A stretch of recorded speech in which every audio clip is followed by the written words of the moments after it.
forget to submit your reaction paper tomorrow, ha? Okay? Class dismiss. Tumayo na kami at nagayos ng gamit. Half year na namin ngayon bilang third year high school, kaya naman mas lalong naging busy sa pag-aaral.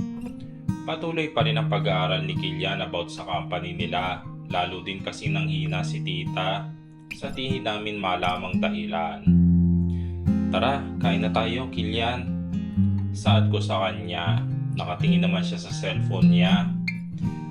Sabay ka na lang muna kila Ria, may urgent kasing pinapasikaso si tito sa akin eh. Sorry babe ha, promise. Bukas sabay na tayo ulit kakain. Wala na akong nagawa, kaya naman umalis na ako papuntang cafeteria. Parang Biyernes Santo yung mukha mo ah. Ano, di na naman sasabay si Kilian? Umiling naman ako at naupo sa tapat nila ni Matthew. Iwan ko muna kayo love ha, orderan ko muna si Riz. Tumango naman si Ria at hinarap pa ako muli. Lagi na lang siyang busy, pero inintindi ko pa rin naman, kaso nakakatampo lang talaga. Lagi na lang hindi natutuloy eh.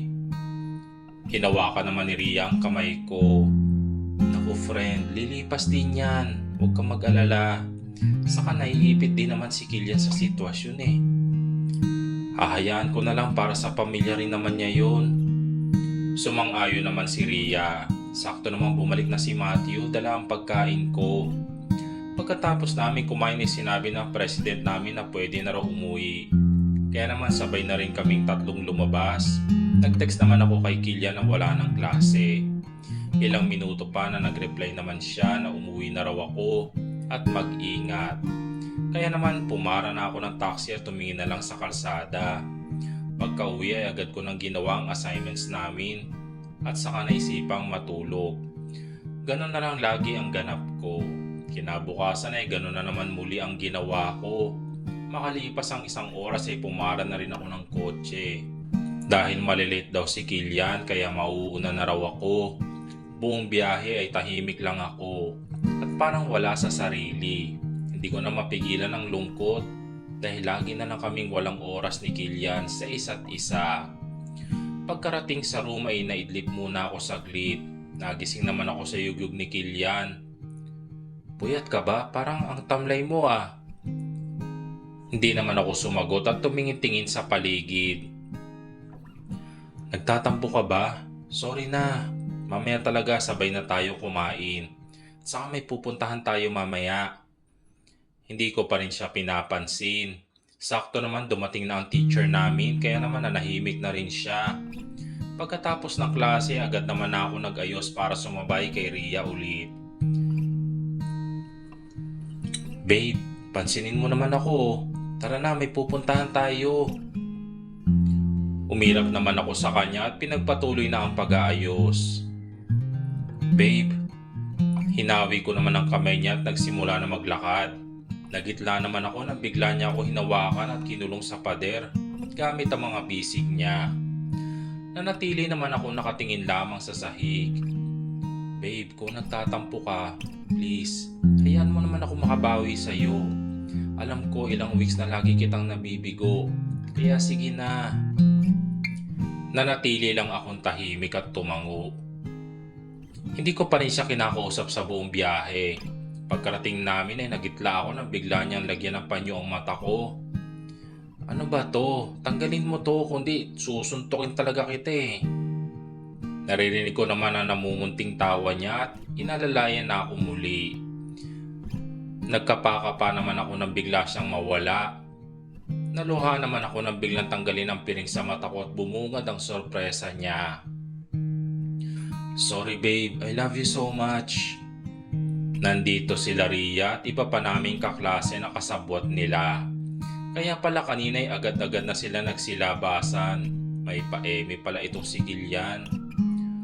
Oo na. Basta tuparin mo palagi ang promises mo ah.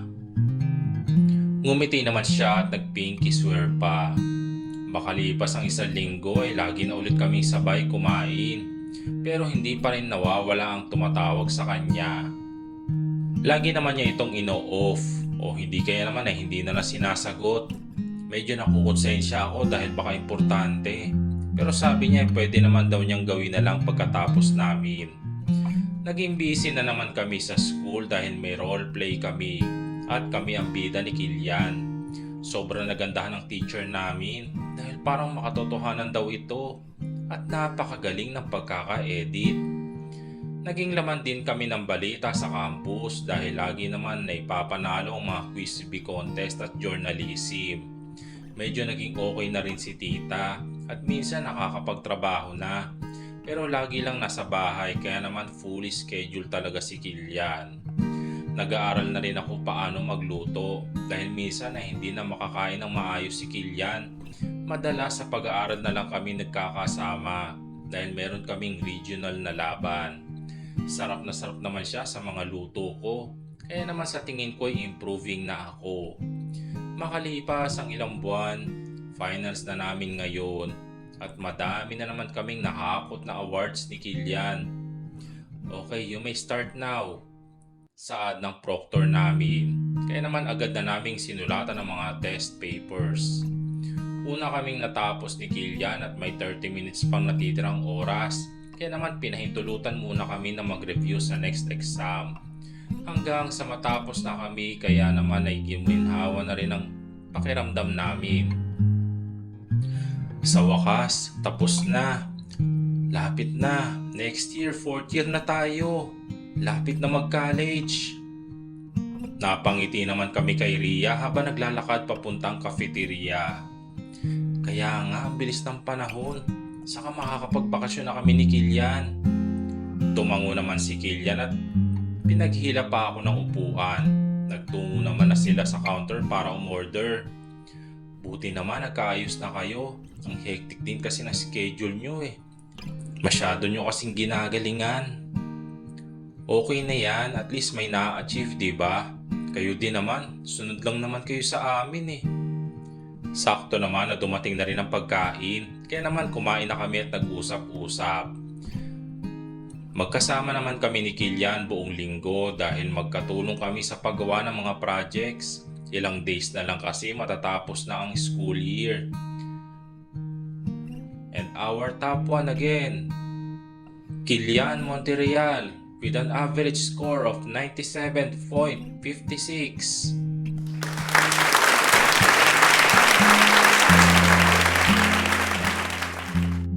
Agad naman nagpalakpakan ng crowd. Sinabit naman ni na tita ang medals ni Kilian. Muli na naman kaming pinakyat sa stage para sa top 10 group photo. Congrats babe, I love you. Ito na naman tayo. Bulong ni Kilian at todo ang ngiti sa tagumpay. Congrats din sa'yo. Iting saad ko at tumingin na sa camera. Itutuloy.